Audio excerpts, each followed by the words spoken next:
Барлықтарыңызға қайырлы күн достар, менің каналыма хош келдіңіздер. Каналға тіркеліп, видеоға лайк басуды ұмытпаңыздар. Бүгін сіздерге сүтті шайдың қаншалықты зияны бар екендігі жөнінде ақпараттармен бөлісетін боламын. Ендеше видеоны соңына дейін қараңыздар. Сүт қосылған шай талғап ішетін адамдардың сусыны. Десе де ықылым заманнан мал асырап, бағу арқылы күн көретін қазақ халқы үшін сиыр сүтінің орны ерекше.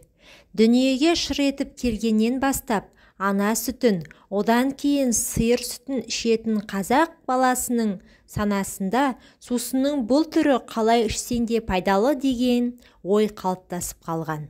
Алайда шын мәнінде сүтті шайға қосып ішкен қаншалықты дұрыс, оның пайдалы және зиянды тұсы қандай?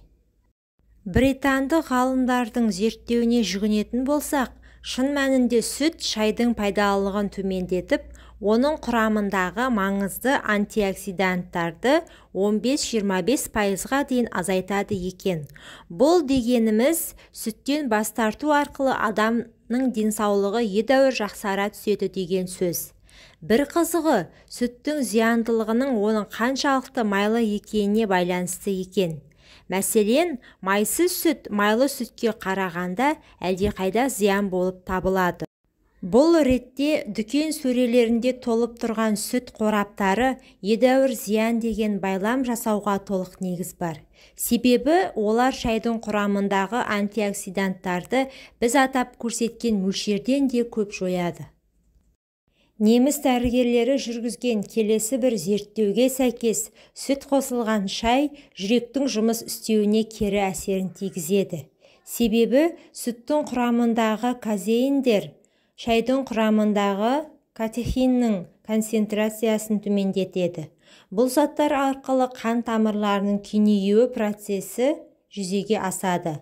Ал ол гипертония дертіне немесе қан қысымының тұрақсыздығына әкеліп соқтырады. Сүт қосылған шай ішкенді ұнататындар түрлі ауруға шалдығады.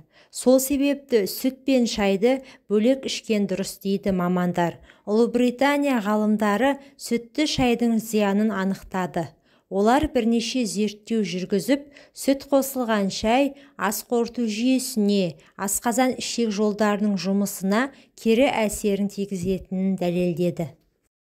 Сүт пен шайды араластырып ішкенді ұнататындар асқазан ішек жолдары ауруларына жиі шалдығады. Себебі шайды сүтпен бірге ішу бүйректе тас немесе құмның жиналуына әкеледі дейді мамандар. Бұл жағдайда берілетін ұсыныс сүт пен шайды бөлек-бөлек ішу керек дейді ғалымдар. Мамандар шайды лимон қосып ішкен дұрыс екенін айтады. Сондай-ақ сарапшылардың мәліметінше сүт қосылған кофе сусынның зиянды әсерін азайтады. Дегенмен сүтті кофені де көп ішу зиян.